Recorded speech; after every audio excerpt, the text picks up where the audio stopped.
सुंदर ते ध्यान उभे सुंदर ते ध्यान उभे विटे घरी सुंदर ते ध्यान उभे ध्यान उभे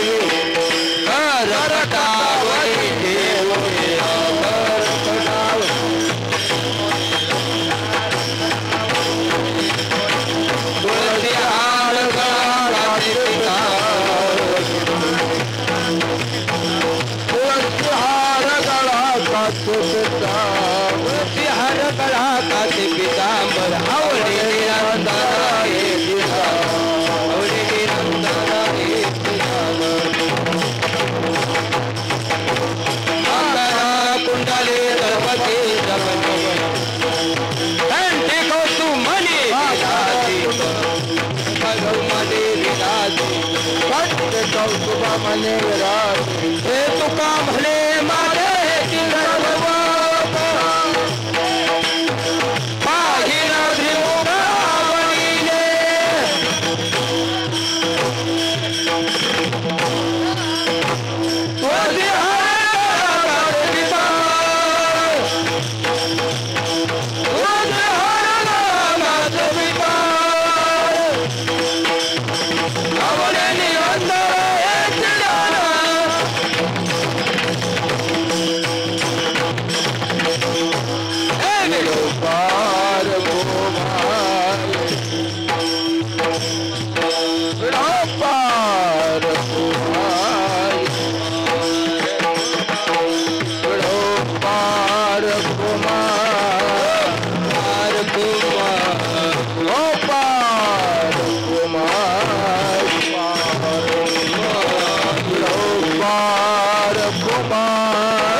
कृष्ण हरि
रूप पाहता लोचनी रूप पाहता लोचनी रूप पाहता लोचनी रूप पाहता लोचनी सुख झाले हो साजनी सुख झाले हो साजनी साजनी तोहा विठ्ठल बरबा तोहा विठ्ठल बरबा सुख झाले हो साजनी सुख झाले हो साजनी साजनी तोहा विठ्ठल बरबा तोहा माधव बरबा तोहा माधव बरवा बरवा तुहा विठ्ठल बरवा तुहा विठ्ठल बरवा तुहा माधव बरवा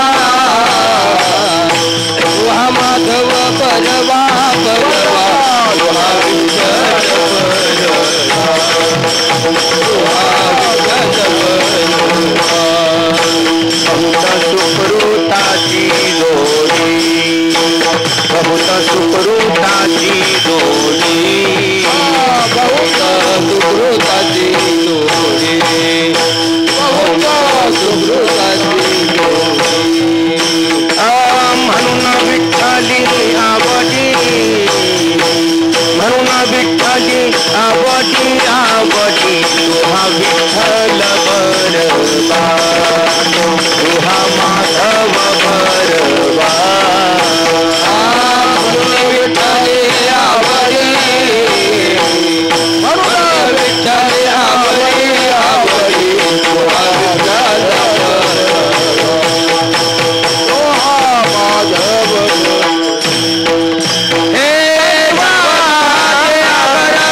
अपर कुमादेवीवर तुहा विठ्ठल बरवा तुहा विठ्ठल बरवा सर्व सुखाचे तुहा विठ्ठल बरवा तुहा विठ्ठल बरवा हे तुहा विठ्ठल बरवा तुहा माधव बरवा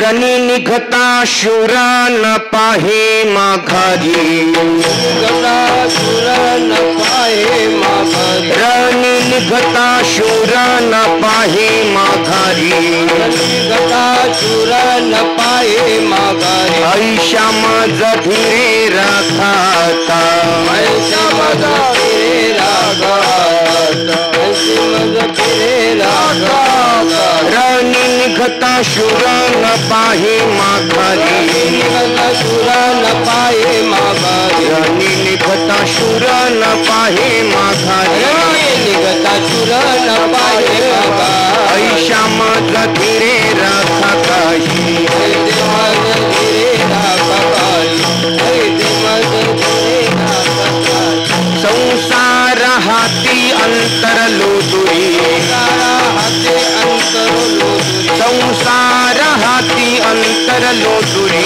हाते अंतर लोदुरी आता कृपा करे पांडुरंगा आता कृपा करे पांडुरंगा आता कृपा करे पांडुरंगा वागवी तो तुझ्या नामाचे हत्यार वागवी तो तुझ्या नामाचे हत्यार वागवी तो तुझ्या नामाचे हत्यार तुझ्या नामाचे हत्यार आजी बडी वार मिरवी तो आजी बडी वार मिरवी तो आजी बडी वार मिरवी तो संसार हाती अंतर लोदुरी संसार हाती अंतर संसार हाती अंतर लोदुरी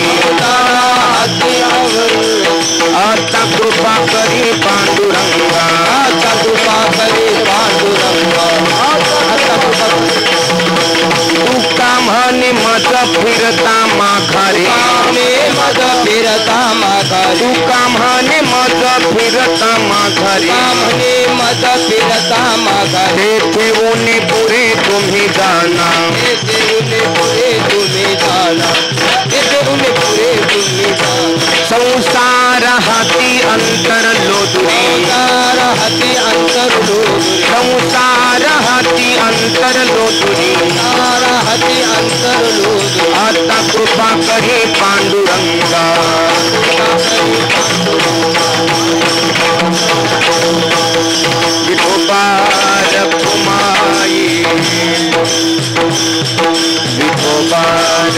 कुमाई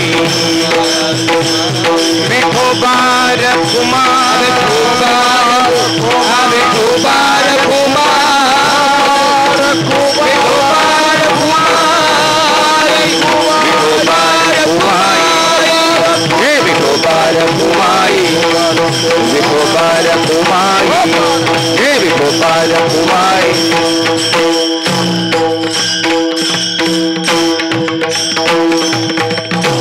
देवगडावर सेवा करावी दादा. का या ठिकाणी हे धर्माचं कार्य चालू आहे. तुम्ही भारत देशामध्ये कुठेही जा, देवगड नाव घेतलं ना की कुठलाही साधू असू द्या आणि कितीही मोठे साधू असू द्या, त्यांच्या मुखातून पहिलं नाव बाबांचं आल्याशिवाय राहत नाही दादा. आणि म्हणून मी नेहमी सांगत असतो, ऐका, सूर्यरूपी भास्कराच्या तेजानं प्रकाशमान जीवन ज्यांचं झालं, असे प्रकाशमान जीवन ज्यांचं झालं ते स्वामी प्रकाशानंदगिरी सुद्धा आपल्या जवळ या ठिकाणी बसलेले आहेत.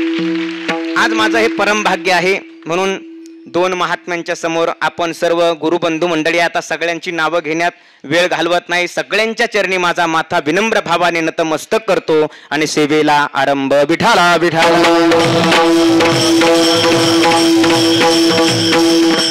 सज्जनांनो, या संपूर्ण समाजामध्ये आपण ज्या वेळेला फिरतोय, या समाजाचं नीट निरीक्षण करा. अनेक संतांनी निरीक्षण केलं आणि त्या निरीक्षणानुसार आपल्याला अभंग रचना सुद्धा दिलेली आहे. तुम्ही प्रत्येक समाजामध्ये प्रत्येक जीवाचं निरीक्षण करत असताना एक गोष्ट नक्की तुमच्या लक्षात येईल. प्रत्येक मनुष्य सकाळी उठल्यापासनं संध्याकाळपर्यंत युद्धातून आपलं रक्षण कसं होईल याच उपायांची योजना करताना आपल्याला दिसत आहे. प्रत्येकाला वाटतं आपण कसे राखल्या जाऊ, आपलं संरक्षण कसं होईल, आपलं आत्मरक्षण कसं होईल, याच्यासाठीच प्रत्येकाचा प्रयत्न आहे. मी बोलत नाही, जगद्गुरु तुकोबाराय स्वतः सांगतात, रक्षणा उपाय करीत असे, रक्षणा उपाय तुका म्हणे वाहे मरणाचे भय, म्हणे वाहे मरणाचे, तुका म्हणे वाहे मरणाचे भय, म्हणे वाहे मरणाचे भय, रक्षणा उपाय करीत असे, रक्षणा उपाय करीत, रक्षणा उपाय करीत. प्रत्येक जण आपण कसे राखल्या जाऊ, आपलं रक्षण कसं होईल या उपायांची योजना करताना दिसत आहे महाराज. कारण हा मृत्यूलोक आहे. या मृत्यूलोकाचं वर्णन करत असताना तुकोबाराय सांगतात, बाबा, संतांचा उपदेश आहे हा मस्तकी, नाही मृत्यूलोकी राहणेसा. या मृत्यूलोकात यावं आणि इथं थांबावं असा हा मृत्यूलोक नाहीये. हा मृत्यूलोक म्हणजे एक प्रकारची युद्धभूमीच आहे असं संतांनी वर्णन केलेलं आहे. कारण प्रत्येक भूमीचं एक आगळं वेगळं वर्णन आलेलं आहे. शास्त्रकार भूमीचं वर्णन करत असताना म्हणतात बघा, वैकुंठम ही भक्तभूमी, तपोभूमी ही कैलासम, स्वर्गलोकम भोगभूमी, मृत्यूलोकम युद्धभूमी. शास्त्रकार सांगतात, वैकुंठ ही भक्तभूमी म्हणून प्रसिद्ध आहे.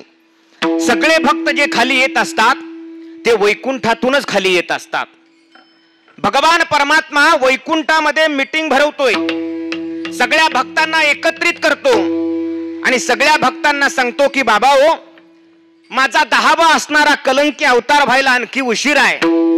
परंतु या समाजामध्ये जर पाहिलं तर समाजाच्या आचार आणि विचाराची जरा पडझड झालेली दिसते. समाज थोडा सैराट मार्गाने वागायला लागलाय. म्हणून तुम्ही काय करा, या मृत्यू लोकामध्ये जा आणि समाजाला भक्ती मार्गाला लावण्याचं काम करा.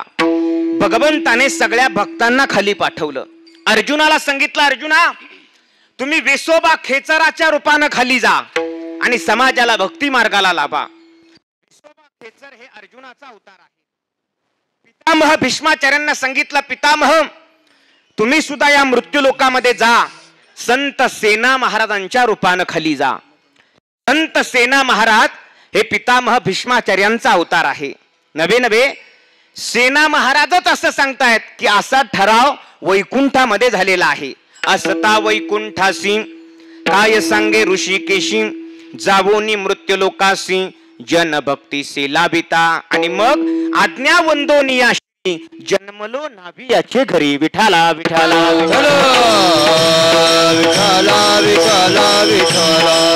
हे प्रत्येक भक्त वैकुंठातूनच खाली येतात दादा आणि इथं येऊन समाजाला भक्ती मार्गाला लावण्याचं काम करतात आणि तेच काम समर्थ सद्गुरू किसनगिरी बाबांनी आपल्या जीवनामध्ये केलं महाराज. तळागाळातल्या समाजाला भक्ती मार्गाला लावण्याचं काम या साधू संतांनी केलेलं आहे बघा. म्हणून हे संत वैकुंठातून आलेले असतात. वैकुंठातून आता बघा बऱ्याच वेळेला पत्रिकेमध्ये सुद्धा आपण ज्या वेळेला कीर्तनाला जातो, इथं आता सगळी कीर्तनकार मंडळीच आहेत, कीर्तनाला ज्या वेळेला जातो त्यावेळेला अनेकांची पत्रिका आपण पाहतो. त्या पत्रिकेमध्ये सुद्धा त्या व्यक्तीच्या नावाच्या समोर वै हा शब्द लिहिलेला असतो. त्या वै शब्दाचा अर्थ आपण काय करतो? वै म्हणजे काय? वैकुंठवासी. पण ज्यानं आयुष्यामध्ये कधी भगवंताचं नामचिंतन केलं नाही, ज्यानं आयुष्यात कधी कीर्तन ऐकलं नाही, ज्यानं कधी पारायण केलं नाही, ज्यानं एखाद्या तीर्थक्षेत्राची वारी केली नाही, आयुष्य फक्त व्यसनामध्ये घालवलं आणि त्याच्या शेवटच्या वेळेला पत्रिकेमध्ये वै हा शब्द जर असेल तर त्याला वैकुंठवासी कसं म्हणावं? मग ज्या वेळेला पत्रिकेमध्ये असा व्यक्ती आम्हाला पाहायला मिळतो की आयुष्यभर त्यानं परमार्थ केला नाही, पण त्याच्या सुरुवातीला वै हा शब्द आहे, मग त्या वैचा अर्थ वैकुंठवासी असा करायचा नाही. मग काय करायचा? वै म्हणजे वैफल्यग्रस्त. विठाला विठाला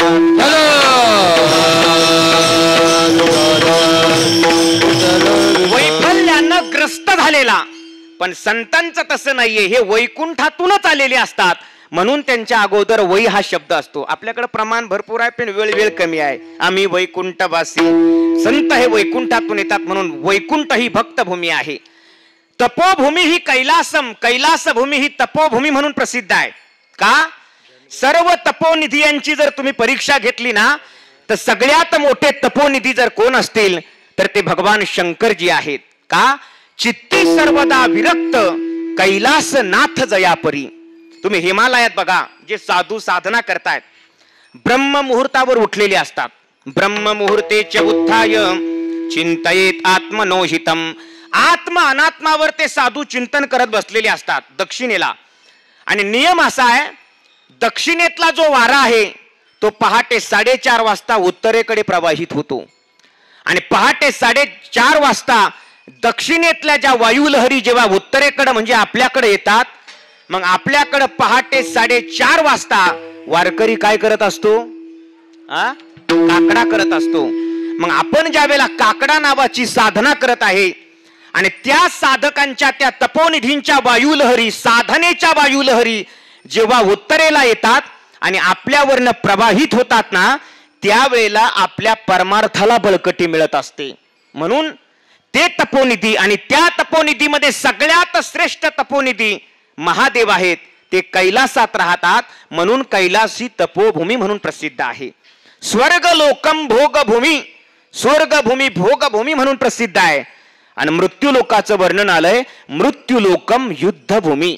या भूमीला आला आणि युद्धाला सामोरं गेलाच नाही असा तुम्हाला मृत्यू लोकात शोधून सुद्धा जीव सापडणार नाही. बुवा विठाला विठाला.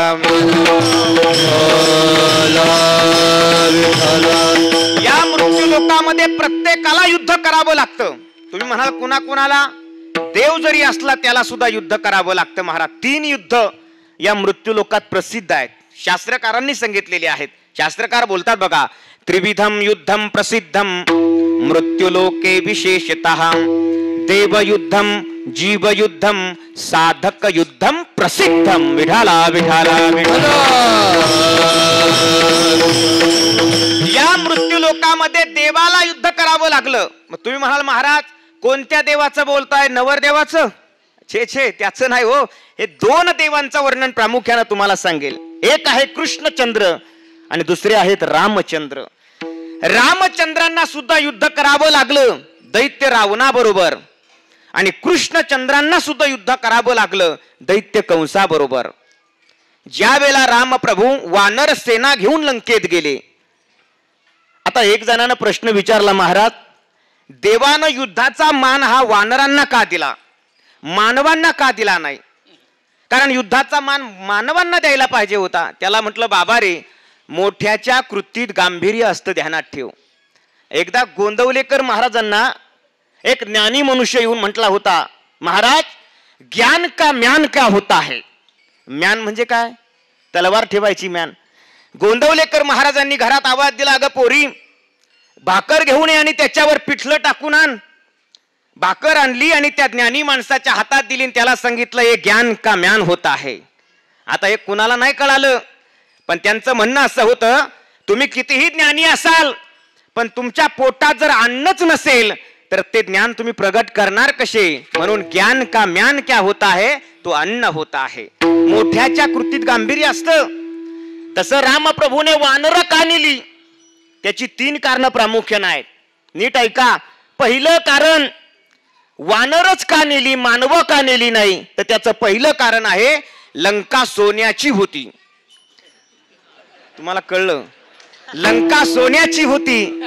जर माणसं नेली असती तर युद्ध बाजूलाच आपण खिशे भरायचाच कार्यक्रम राबवला असता. म्हणून युद्धाचा मान मानवांना न देता वानरांना दिलाय, ध्यानात ठेवा. दुसरं कारण ऐका, युद्धाचा मान जर मानवांना दिला असता तर एवढ्या लोकांच्या जेवणाची व्यवस्था काय. पण वानरांनी काय केलं, राणी चिया पाले खायरा, रानातला पाला खाऊन युद्ध केलं. म्हणून वानरांना मान दिला. आणि तिसरं कारण महत्वाचं आहे, देवाला सुद्धा असं दाखवून द्यायचं होतं तुमच्यापेक्षा माकडं सुद्धा चांगली कामं करू शकतात. विठाला विठाला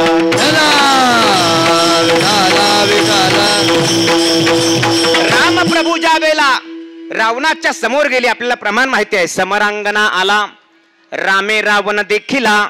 रामप्रभूने, आपली हिंदू संस्कृती आहे महाराज, रामप्रभूने पहिला रावणाच्या समोर प्रस्ताव टाकला, रावणा तुझे अंगलग वधियले सर्व, होई शरणागत किंवा युद्धासी सादर. रावणा, अरे तू जेवढे दैत्य पाठवले ते सगळे मी मारलेत. आता तुझ्याकडे 2च पर्याय आहेत, एक तर शरण नाहीतर मग मरण. पण शरण आला तो रावणच कसला हो.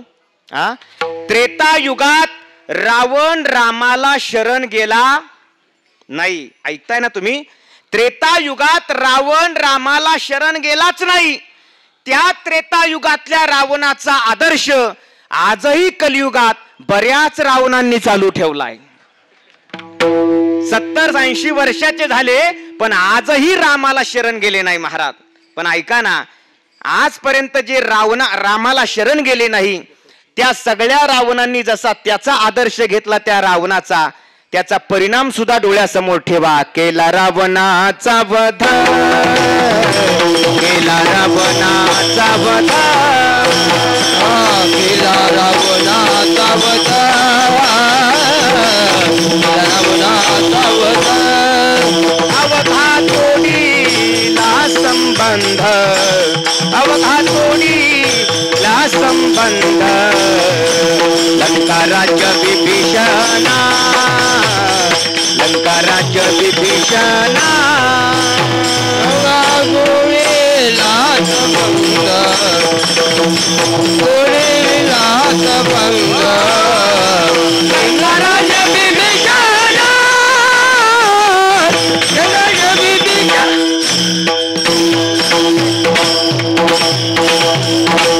हे मी का बोललो, कारण त्या रावणांनी हा आदर्श सुद्धा डोळ्यासमोर घ्या की त्याचं शेवटी काय झालं. ऐका. आणि कृष्णचंद्रांनी सुद्धा दैत्य मारला, कंस नावाचा. या 2ही उदाहरणामध्ये मोठं एक गमक सांगू का तुम्हाला. या 2 उदाहरणातलं गमक एवढंच आहे, प्रभू रामचंद्रांनी लंका जिंकली पण उपभोगली नाही, ती विभीषणाला दिली. आणि कृष्णचंद्रांनी सुद्धा मथुरा जिंकली पण उपभोगली नाही, ती उग्रसेनाला दिली महाराज. काय आपली संस्कृती आहे महाराज, त्याग प्रधान संस्कृती आहे. आणि त्याग प्रधान संस्कृतीचं ब्रीद वाक्य आहे, त्यागाश्चंती रनंतरम. विठाला विठाला.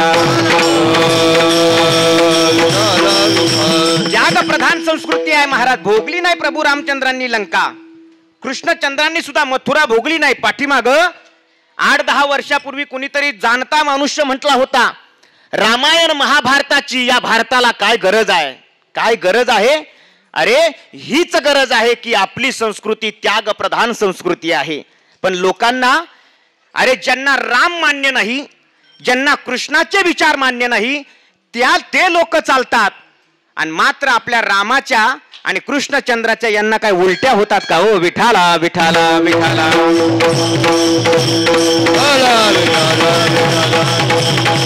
महाराज देवाला सुद्धा युद्ध करावं लागतं, देवयुद्ध. नंतर आहे जीवयुद्ध. जीवाला सुद्धा युद्ध करावं लागतं. कुणाबरोबर? जीवाचं युद्ध दोघाशी आहे. एक आहे स्वकीयासी आणि दुसरं आहे परकीयासी. जीवाचं युद्ध स्वकीयासी म्हणजे काय? दोन जीव जर एकत्र आले ना तर भांडणं केल्याशिवाय राहतच नाही बुवा. मग तुम्ही म्हणाल दोन जीव कोणते? दोन जीव म्हणजे दोन सवती, दोन जावा, है का नाही, दोन हट्ट, दोन तट्ट आणि दोन हलकट्ट एकत्र आले की भांडणं होणार. विठाला विठाला. नामदेवरायांच्या गाथ्यात भांडण आलंय बाबा. सवतीचं भांडण नामदेवरायांच्या गाथ्यात आलंय. म्हटलं काय झालं? भगवान विठाला विठाला.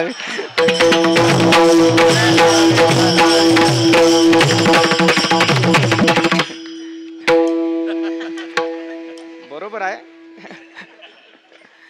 इथं नाही करायची आहे का नाही? इथं दोन नाही, इथं 1000 कीर्तनकार आले तरी शांत राहतील महाराज, हे कराय, हा नियम आहे इथं. चला, नामदेवरायांच्या गाथ्यात सवतीचं भांडण आलं गिरिजनाथ महाराज. काय झालंय? भगवान शंकरजी बसलेले आहेत, पार्वती माता जवळ आहे. संसार आनंदाचा चाललाय, पण आता यांचा संसार फार आनंदाचा चाललाय. याच्यात भांडण नाही संसारात, कारण नियम आहे देवळात घंटा आणि संसारात तंड. भगवान शंकरजी पण निघाले. नारद महाराज म्हटले हा तुम्ही नाही, तुम्ही इथंच बसा. भगवान शंकरजी विचार करायला लागले, अरे काय भानगड आहे, एकटाच दादा चालवला, पहाडचा उरकायचा का काय? आणि मग भगवान नारद महाराजांनी पार्वती मातेला बाजूला नेलं. आता वक्ते बाबाच्या भाषेत सांगू का तुम्हाला? वैकुंठवासी पंढरपूर निवासी वक्ते बाबांच्या मुखात ऐकलेला हा दृष्टांत आहे. वक्ते बाबा म्हणायचे, नारद महाराजांनी पार्वती मातेला बाजूला नेलं आणि मोठ्यानं आवाज दिला, अगं पारू, तुला कळतंय का? अगं त्याच्या डोक्यात काय आहे? मग ती म्हणे काय आहे? असेल एखादी लीक. लीक लीक नाही म्हणे, मोठी ऊ बसलीये ऊ. म्हणे कोण? म्हणे गंगूबाई. आणि मग काय महाराज पार्वती मातेला भावच गेली, तान तान तान तान, जटा सोडा. शंकरजी म्हटलं अगं का विंचरायच्यात? म्हणे सोडा. जटा सोडल्या बरोबर गंगा बाहेर आली. आणि मग काय दोघीचं भांडण सुरू झालं. मी इथं असताना तू आलीच कशी? हा सप्ताह माझ्या ताब्यात असताना तू आलाच कसा? विठ्ठला विठ्ठला.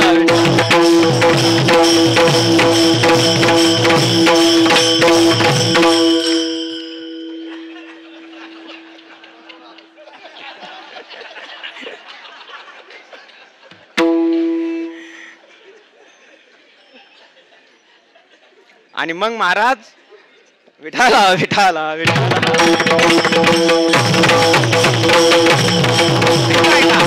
आणि मग पार्वती मातेनं जेव्हा गंगा मातेला पाहिलं आणि मग तू इथं आलीच कशी असं भांडण सुरू झालं. महाराज नामदेवरायांनी वर्णन केलंय, गंगा गौरी भले भांडवी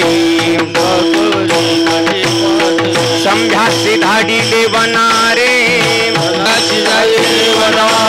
खेळ खेळ परी ठाई न सापडे, खेळ पर ठाई न सापडे, तो एक खेळिया शहाणारे, तो एक खेळिया शहाणारे, ऐक खेळिया तुझे सांगितले, ऐक करून गेले, ऐक खेळिया तुझे सांगितले, ऐक करून गेले, ऐक खेळिया तुझे सांगितले, ऐक करून गेले, ऐक खेळिया तुझे सांगितले, ऐक करून गेले.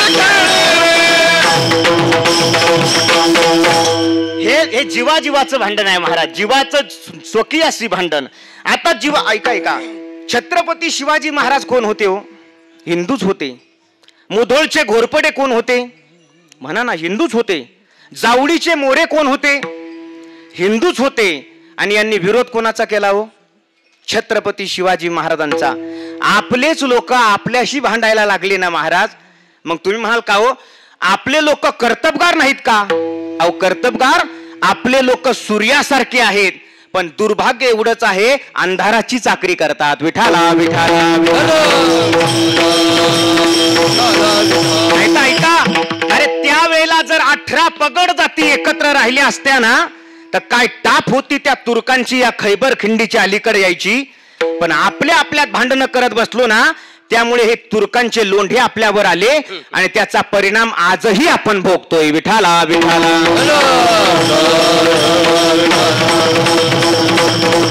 हे जीवाचं स्वकीयाशी भांडण आहे महाराज, स्वकीयाशी भांडण आहे. जीवाचं परकीयाशी भांडण. छत्रपती शिवाजी महाराजांना इंग्रजांबरोबर भांडावं लागलं, आदिलशाही, मुघलशाही, निजामशाही बरोबर भांडावं लागलं. हे जीवाचं परकीयाशी भांडण आहे. आणि आता मी माझ्या अभंगावर येतो. जीवाचं आणखी एक युद्ध आहे, साधकाचं युद्ध. त्याला म्हणतात संसाराशी युद्ध. देवयुद्ध पाहिलं, जीवयुद्ध पाहिलं, एक आहे साधक युद्ध. साधकाचं युद्ध हे संसाराशी आहे. संसार कोणता? 2 प्रकार आहेत. एक आहे अंतसंसार आणि एक आहे बाह्य संसार. या जीवात साधकाचं या 2 संसाराशी रात्रंदिवस युद्ध चालू आहे. रात्रंदिवस आमा युद्धाचा प्रसंग, रात्रंदिवस आमा युद्धाचा प्रसंग, रात्रंदिवस आमा युद्धाचा प्रसंग, रात्रंदिवस आमा युद्धाचा प्रसंग. अंतर्बाह्य जग आणि मन, अंतर्बाह्य जग आणि अंतर्बाह्य जग आणि मन, अंतर्बाह्य जग.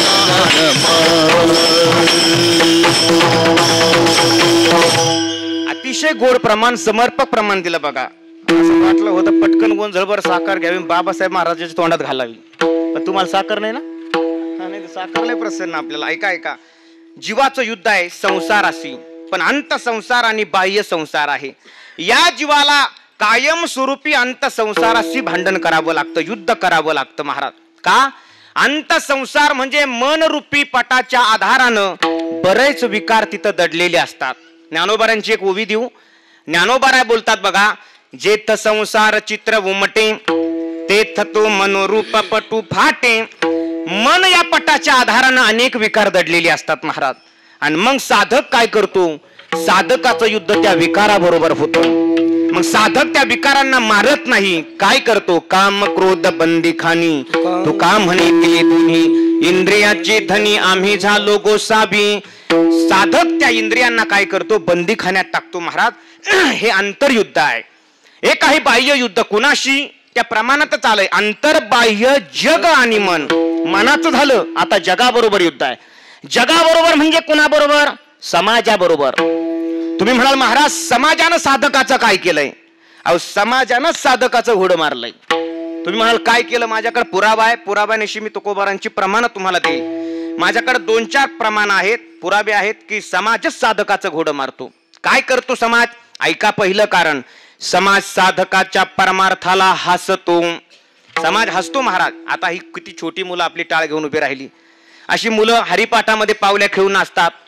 एखाद्या नवीन ग्रहस्थानं पाहिलं की तो म्हणतो अरे बघा बघा पोरग नाचतंय. म्हणजे आमचा एखादा वारकरी हरिपाठात तल्लीन होऊन नाचायला लागला तरी तुमच्या पोटात दुखतंय. आणि तुम्ही डीजे पुढे नाचता तेव्हा तुम्हाला नाचता तरी येतं रे. तुमच्यापेक्षा म्हशी बऱ्या चांगल्या भोंगा करतात. हा, म्हशी बऱ्या चांगल्या उदाळत नाहीत ना. हा, पण आमचा वारकरी कीर्तनात, भजनात, हरिपाठात नाचताना दिसला की त्याला नावं ठेवायला सुरुवात करतात महाराज. साधकाच्या परमार्थाला हसतात लोक. पण साधक इतका भक्कम असतो ना, तो सुद्धा महाराज छातीला हात लावून सांगतो तू नाही कानात ठाई, नाही कानात ठाई, नाही कानात ठाई.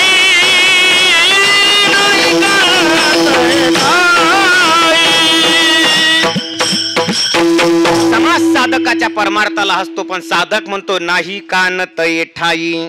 पहिला मुद्दा. दुसरा मुद्दा ऐका, समाज साधकाची निंदा करतो महाराज. हे मी बोलत नाही, ज्ञानोबाराय सांगतात. मनोनीतेन मानिती आणि निंदा ही करू लागती, सांगे पतंग काय सहाती प्रकाशाते. जसं त्या पतंग नावाच्या किड्याला दिव्यावर झेप घेतो तो दिवा विझवण्याचा प्रयत्न करतो महाराज, तसे काही काही लोकांना साधकाचा परमार्थ सहन होत नाही, वेळोवेळी त्या साधकावर झडप घालण्याचा प्रयत्न करतात. तुम्ही बघा, अनेक प्रमाण आहेत माझ्याकडे. एखादा वारकरी असेल, महिना वारकरी, आपण म्हटलं ना का हो तुमच्या शेजारचे दर महिनावारी करतात, पायी जातात पंढरीला. अहो महाराज, त्याला खायला मिळत नाही, भिकारी आहे तो म्हणून जातो. आणि तुम्ही काय, आम्ही विधानसभेची एक दावत सोडली नाही, विठाला विठाला विठाला. पण महाराज नावं ठेवतात. काही काय म्हणतात का हो तुमचे शेजारचे 1 लाख नामजप रोज करतात. मग महाराज अहो काय आहे त्याला, तो रिकाम टेकडा आहे. हे प्रमाण आहे तुकोबारायचं महाराज. तीर्थयात्रा करी त्यासी म्हणते भिकारी, हे प्रमाण महाराजांनी दिलेले आहेत. म्हणजे साधकाची निंदा करतात. आणखी ऐका, साधकाला जाती कुळाची बंधनं लावून परमार्थापासून परावृत्त करण्याचा प्रयत्न करतात. बाबा, आपल्या जीवनामध्ये आपल्या कुळामध्ये कोणी असा परमार्थ केला नाही, नको करू परमार्थ, कशाला करतो, कोणी केला का आपल्या कुळात, जाती कुळाची बंधनं घालतात महाराज. पण साधक मात्र असा भक्कम मुरलेला असतो ना, तो साधक सुद्धा सांगतो, याती कुळ माझे गेले हरपवनी, श्रीरंगा वाचोनी आणून येणे किती ओ शिकबाल, मज वेळोवेळा मी तया गोबळा रतलिये. मी त्या परब्रह्माशी रत झालेलो आहे. तुम्ही मला कितीही शिकवण्याचा प्रयत्न केला तरी मी तुमचं ऐकणार नाही. हा साधक आहे महाराज. पण लोक मात्र त्याला परमार्थापासून दूर करण्याचा प्रयत्न करतात. आणि शेवटचा मुद्दा ऐका, साधकाचा घातही करण्याचा प्रयत्न करतात महाराज. तुका म्हणे घात व्हावे ऐसी करीनीत. हे मी का बोलतोय, हे साधकाचं युद्ध जगाशी आहे. मग महाराज आम्हाला जर या अंतसंसार आणि बाह्य संसाराशी युद्ध करावं लागतं, तर मग अशा वेळेला आम्ही काय केलं पाहिजे सांगा ना. तर महाराज सांगतात की बाबा हो, तुम्ही अशा वेळेला आत्मरक्षण करून घ्या. तुम्हाला जर साध्य गाठायचं असेल ना, तर तुम्ही आत्मरक्षण करा. एक प्रमाण आहे बघा, वसुदेवा देत देवकी बहीण, लग्ना माझी विघ्न झाले ते ऐका. त्या वेळेला जेव्हा कंस आपल्या बहिणीवर खड्ग घेऊन धावला, त्यावेळेला वसुदेवजी महाराजांनी विचार केला, आता साध्य गाठायचंय ना, देवाला आणायचंय ना, मग आता आत्मरक्षण करणं महत्वाचं आहे. वसुदेवजी महाराजांनी तलवार धरली आणि सांगितलं, आम्हाला बंदीखान्यात ठेव, मुलं तुला देतो, पण आम्हाला सोडून दे. महाराज आत्मरक्षण करून घेतलं. जीवानं आत्मरक्षण करावं, कारण शास्त्र बोलतं. हे शास्त्रातला श्लोक सांगतो तुम्हाला, दारैरपी दनैरपी आत्मानम सततम रक्षेत. विठाला विठाला.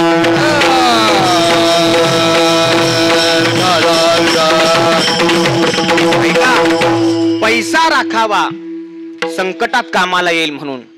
माणसं इतके उधळ मांडके झाले ना, पैसे उधळवतात आणि मग गरज पडली की आत्महत्यासारखे विचार करतात. पण पैसा राखा, संकटात कामाला येईल. आणि पुढचा मुद्दा ऐका, असा राखलेला पैसा गेला तरी चालेल, पण पप्याची आईची मर्जी राखा. हे माझं नाहीये, अजिबात राग भरू नका. हे संतांचा आहे, शास्त्राचा आहे, उपनिषद आहे, बृहदारण्य उपनिषद.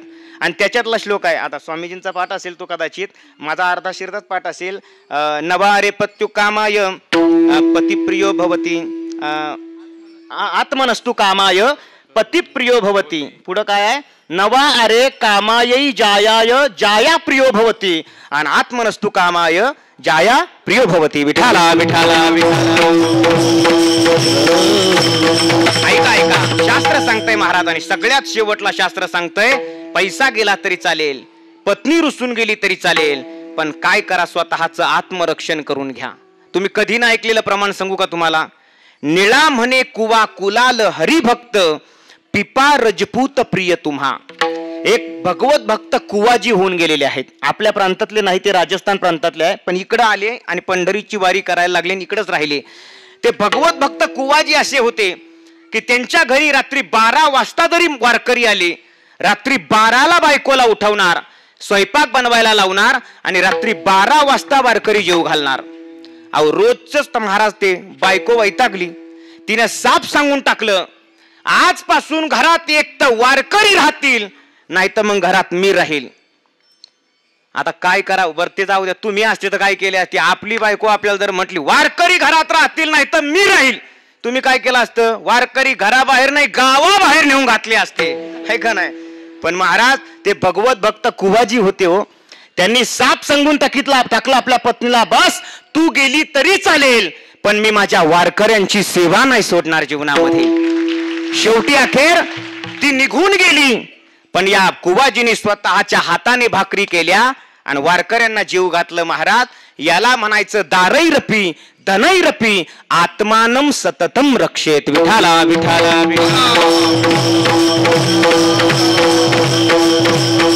आत्मरक्षण करणं फार महत्वाचं आहे महाराज. माणसानं आत्मरक्षण केलं पाहिजे. अनेकांनी महाराज आत्मरक्षणाकरता पत्नीचा त्याग केलेला, अनेकांनी केला. भगवान शंकरजी वारीला गेले, पार्वती मातेला पद्मतळ्यावर ठेवलं. पार्वती म्हटली मी येणार नाही का? दोन्ही चव्हाट भरले घनदाट अपार मिळाले वारकरी. एवढ्या वारकऱ्यात काय आपण येणार नाही. भगवान शंकर गेले. मग नंतर लोक म्हटले अरे बैल घेऊन कुठं चालले, बाजूला बांधा. मग तिथं 11 रुद्र मारुती आहे. मारुतीला सांगितलं बघ याच्याकडे, मी येतो जाऊन.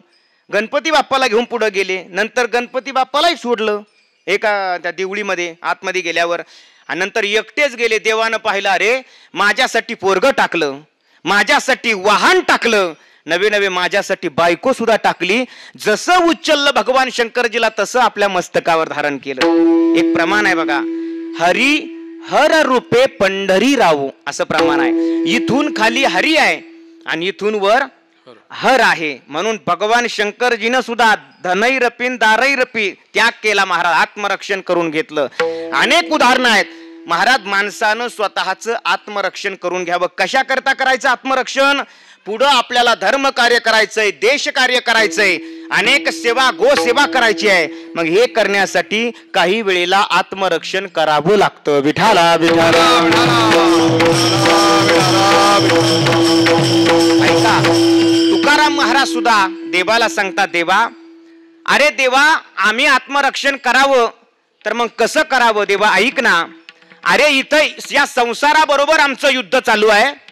एक विकार आवरणं शक्य होत नाही. एकाचेही येथे न घडे दमन अवघे निरोधून राखो कैसी. एक विकार आवरणं कठीण आहे. इथं तर विकारांची मांदी आळी उभी आहे. मग देवा अशा वेळेला आम्ही काय करावं? तर महाराज सांगताय बाबा रे, अशा वेळेला भगवंतानं सुद्धा साधू संतांना ज्या वेळेला सल्ला दिलाय, नामदेवरायांना दिलाय, ज्ञानोबारांना दिलाय, काय सल्ला दिला? त्यावेळेला माणसानं कुणाबरोबर तरी संधी करावी. मग कुणाबरोबर संधी करावी? संतांबरोबर संधी करावी. म्हणजे काय? संतांचं सहकार्य घ्यावं, देवाची संधी करावी, देवाचं सहकार्य घ्यावं. दिदा अहो देव तुम्हाला सहकार्य करतो का? नक्की करतो. किती प्रकारातून? 5 प्रकारातून करतो. पण माझ्याकडे वेळ कमी आहे, मी अगदी मुद्द्यावर जातो. भगवान आपलं 5 प्रकारातून सहकार्य करतो. कसं? पहिला मुद्दा आहे अंगीकार करून आपल्याला आपलं रक्षण करतो, उपाय सुचवून रक्षण करतो. त्याच्यानंतर जागा देऊन रक्षण करतो. जागा देऊन म्हणजे काय? सोलापुरातून पडते म्हणून पुण्यातून उभं केलं, हा बरोबर, जागा देऊन रक्षण करतो. आणि नंतर सांगितलं आहे की धीर देऊन रक्षण करतो. मग तुकाराम महाराज बोलतात, देवा माझं अंगीकार करून रक्षण नका करू, माझं बळ देऊन रक्षण नका करू, मग माझं रक्षण करा. कसं? धीर देऊन माझं रक्षण करा. आणि वाचलोच तर विजयाची पताका घेऊन येईल. हातो वा प्राप्स्यसी स्वर्गम जितवा वा भोक्षसे महिम. किंवा तुका म्हणे शूर दोन्ही पक्षी भला, तसा तो वीर योद्धा रणांगणामध्ये धीरपूर्वक उडी टाकतो ना. बस देवा असाच मला धीर दे. अभंगाचं पहिलं चरण. रणी निघता शूर नबिये मागारे, रणी निघता शूर न पाये मागारे, रणी निघता शूर न पाये मागारे, रणी निघता शूर न पाये मागारे. ऐसा मज धीर राखे रणी.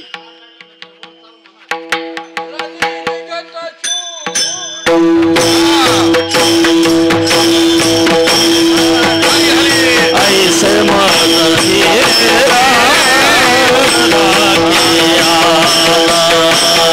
ऐसे मज धीर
तुकोबराय सांगतात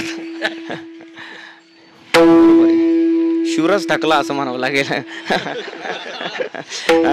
रणी निघता शूर न पाहे माघारी. तुकोबराय सांगतात देवा रणात उडी टाकलेला योद्धाचा असा धीरपूर्वक उडी टाकतो ना तसा मला धीर द्या देवा. का धीर द्या देवा? या संसारानं फार दूर नेलं रे आम्हाला. संसारा हाती अंतरलो दुनी आता कृपा करी पांडुरंगा. देवा आमच्यावर कृपा करा. देव कृपा करतो पण आपलंही काही कर्तव्य आहे ना. काय कर्तव्य आहे? त्याचं नामचिंतन करणं आपलं कर्तव्य आहे. मग देवा ऐक आम्ही तुझं नामचिंतन करतो वागवितो तुझ्या नामाचे हत्यार हाची बडीवार मिरवितो.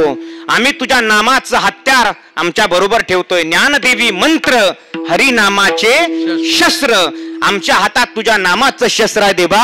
आणि तुझ्याच नामाची कीर्ती आम्ही या मृत्यू लोकांमध्ये गाजवतोय देवा. आम्ही तुझं नामचिंतन करतो. कसं करतोय? विठोबा रखुमाये रखुमाये विठोबा रखुमाये रखुमाये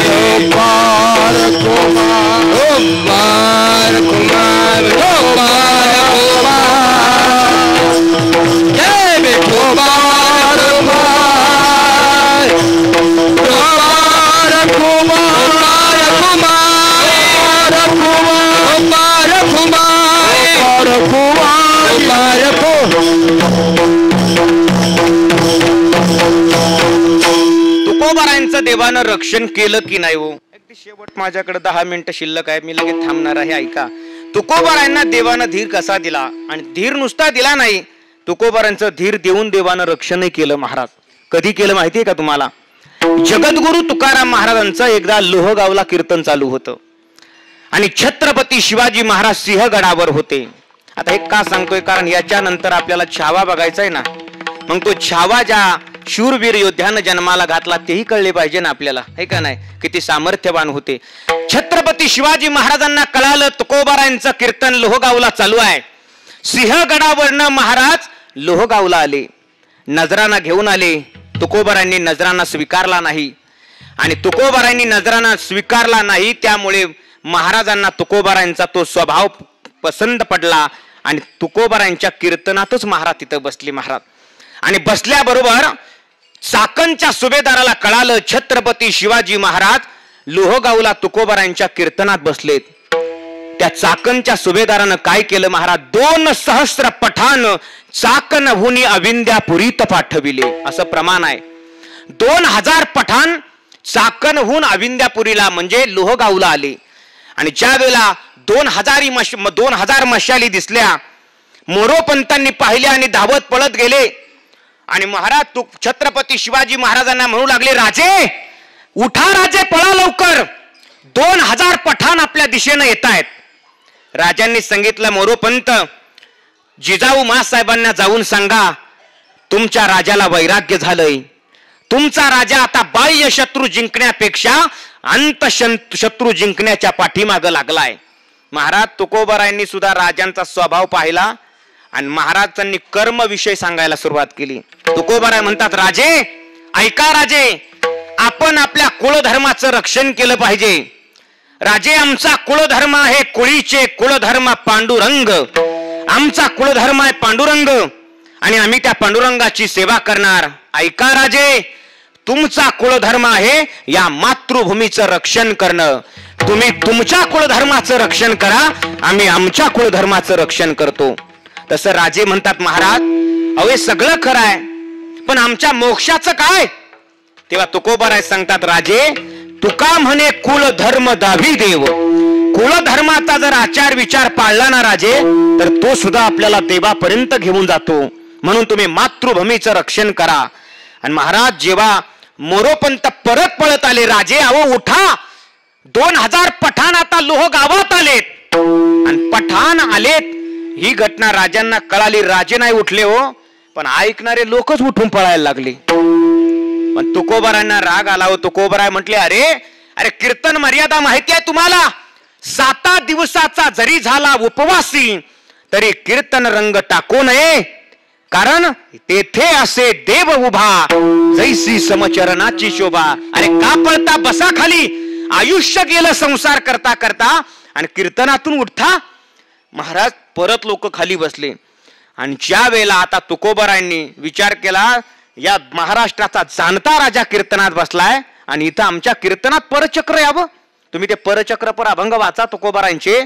देवाला सुद्धा ठणकावलं, देवा अरे परचक्र कोटे हरिदासाची या वासे, न देखे तद्देशे राहतिया. अरे देवा तू माझी सेवा लाजवली, तुका म्हणे माझी लाजविली सेवा, हीनपणे देवा जिने झाले. अरे देवा आयुष्यभर तुझ्यासाठी तुझी सेवा केली, भजन केलं, आम्हाला फळ हे देतोय, पण ऐक देवा देह जावो अथवा राहो, मी कीर्तन बंद करणार नाही देवा. अहो देव सुद्धा घाबरला हो. आणि देव घाबरला. तुकोबारायांनी आधीच सांगितलं होतं मी उठणार नाही का.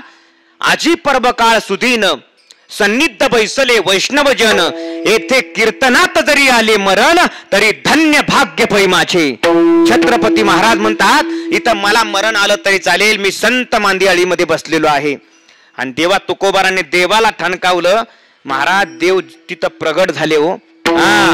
आणि ऐकोनी करुणा वचन, प्रत्यक्ष प्रगटले जगत जीवन, देवोनी तुकयासी आलिंगन, म्हणे तुवा कीर्तन करावे. तुकोबाराय तुम्ही कीर्तन करा, तुम्ही बाहेरच्या पठाणांकडे पाहू नका, तुम्ही तुमचं भजन चालू ठेवा. हे बाहेर आलेले ना मी यांना शांपोलवरच संपवतो म्हणे एकटा. आणि मग महाराज देवानं अशी लीला केली. अरे विचार करा, देवानं लीला केली महाराज.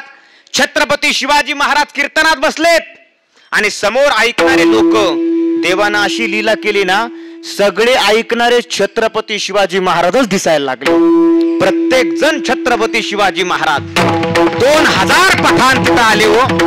आता सगळे शिवाजी महाराज ते पठाण पाहायला लागले. अरे इसे पकाडे तो ये शिवाजी, उसे पकाडे तो वो शिवाजी.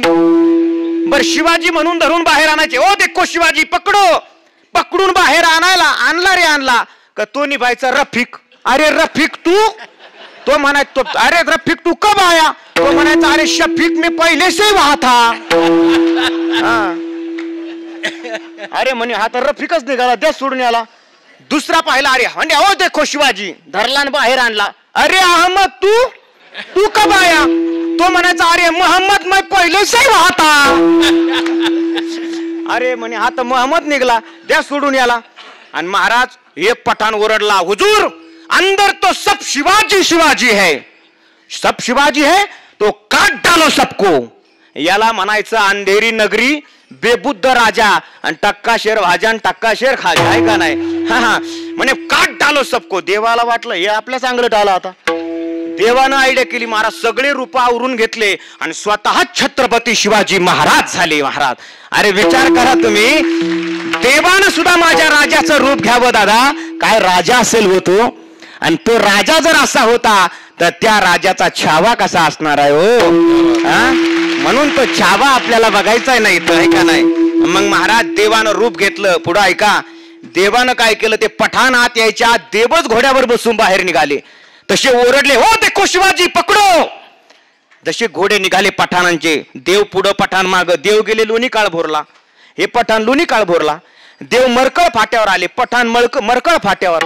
देव चरोलीत आले, ते पठाणही चरोलीत आले. मग देवानं आयडिया केली. महाराज देखोनी काटेरी वन, असं काटेरी मैपती महाराजांचं वर्णन नाहीये त्यांच्या चरित्रात. काटेरी वनात शिरले ना, तिथं कुत्र सुद्धा शिरणार नाही महाराज, अशा वनात शिरले. आणि महाराज ज्या वेळेला वनात भगवान शिरले तिकडनं बाहेर निघले. आता हे पठाण जलद गतीनं आले, जलद वनात शिरले महाराज. त्या काटेरी वनात सगळे कपडे फाडले, असे मोठमोठे काटे होते. सगळे काटे अंगात भरे, रक्त भंबाळ झाले, बाहेर आले. आणि मग मोठमोठ्यानं ओरडायला लागले, या अल्लाह हम कहाँ आ गए. भगवान म्हणे तुम कब्रिस्तान आ गए.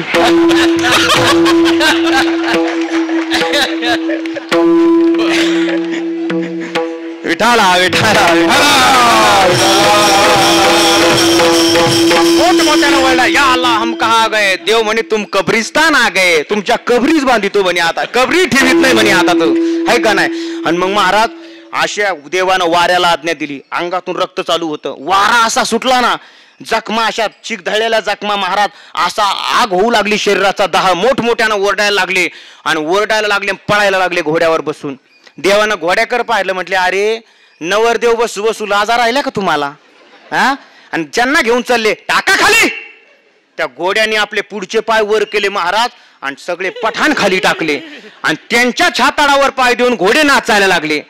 गुरुवर्य पांडुरंग महाराज वैद्य बाबा हा दृष्टांत संस्थेमध्ये आम्हाला पाठामध्ये सांगत असायचे. त्यावेळेला बाबा म्हणायचे, पठाण खाली पडले, घोडेवरनं पठाणाच्या छातीवर महाराज जोरानं पाय मारायला लागले. मग बाबा विनोदाना म्हणायचे, भट भटजीनो घोडो खानो घनो चलनो थोडो, घोड़ो को एक छड़ो मारो तो नीचे भटजीन ऊपर घोड़ो. विठाला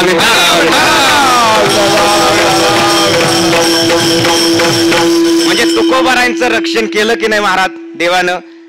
देव रक्षण करतो महाराज, साधू सुद्धा रक्षण करतात. तुम्ही सांभाळिले संती भय निरसली खंती. समर्थ सद्गुरू किसनगिरी बाबांनी आपल्या संपूर्ण या परिसराला सांभाळलं जातं. त्यांच्या आशीर्वादाने आपला हा परिसर, महाराष्ट्रामध्ये असा परिसर नसेल बाबा इतका सुजलम सुफलम आपला हा परिसर आहे का नाही? या ठिकाणी प्रवारा मैया आहे, या ठिकाणी गंगा माता आहे, या ठिकाणी गोसेवा घडते महाराज. कारण हे घडणं फार महत्वाचं आहे. ज्या भूमीमध्ये गोसेवा घडत नसेल ना ती भूमी महाराज तिथं साधू संत राहत नाही महाराज. ज्या भूमीत गोसेवा घडते तिथं साधू संत राहतात. आपल्या या ठिकाणी बाबांना गोसेवा अत्यंत प्रिय आहे महाराज. गोसेवा आणि गोसेवा घडलीच पाहिजे प्रत्येकाच्या जीवनामध्ये. ती गोसेवा किसनगिरी बाबापासून आलेली परंपरा आहे. म्हणून समर्थ सद्गुरू किसनगिरी बाबांचा हा सोहळा आपण सर्वांनी या ठिकाणी अनुभवलाय, अनुभव घेत आहात. आजची सेवा ही बाबांनी माझ्याकडे दिलेली आहे. मी एक सामान्य वारकरी आहे, तुकोबारायची सेवा करणारा. म्हणून ही सेवा संपूर्ण जी मी समर्पित केलेली आहे ती संपूर्ण बाबांच्या चरणी समर्पित करणार आहे. कारण बाबांच्या आशीर्वादाने आदरणीय स्वामीजी बसलेले आहेत. स्वामीजींच्या आशीर्वादाने आपण सर्व साधू संत बसलेले आहात. म्हणून जाता जाता एवढंच एक वाक्य बोलणार आहे आणि मी थांबणार. ऐका. दामन हमारा कभी नम नहीं होता, इन आंखों के बरसने का कोई मौसम नहीं होता.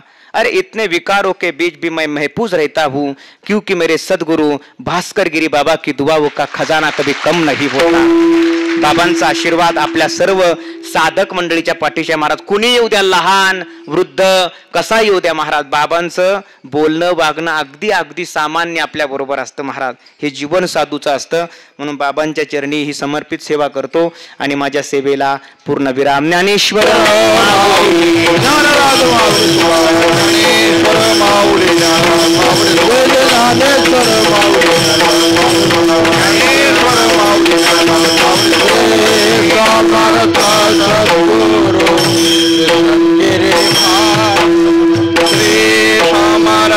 सद्गुरु कृष्णगिरी महाराज, समर्थ सद्गुरु कृष्णगिरी महाराज, श्री समर्थ सद्गुरु कृष्णगिरी महाराज, श्री समर्थ सद्गुरु कृष्णगिरी महाराज, श्री समर्थ सद्गुरु कृष्णगिरी महाराज, समर्थ सद्गुरु कृष्णगिरी महाराज, श्री समर्थ सद्गुरु कृष्णगिरी महाराज, समर्थ सद्गुरु कृष्णगिरी महाराज, श्री समर्थ सद्गुरु कृष्णगिरी महाराज, समर्थ सद्गुरु कृष्णगिरी महाराज,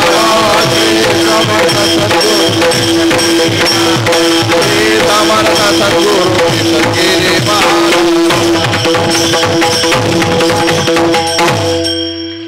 जगद्गुरु तुकोबाराय शेवटच्या चरणामध्ये सांगतात की देवा तुका म्हणे मज फिरता माघारे, तेथे उणे पुरे तुम्ही जाणा. उद्धवजी महाराज मंडलिक बाबा, दुपारी बाबांना मी फोन केला, म्हटलं आज देवगडला सेवा आहे बाबा माझी. बाबांना इतका आनंद झाला.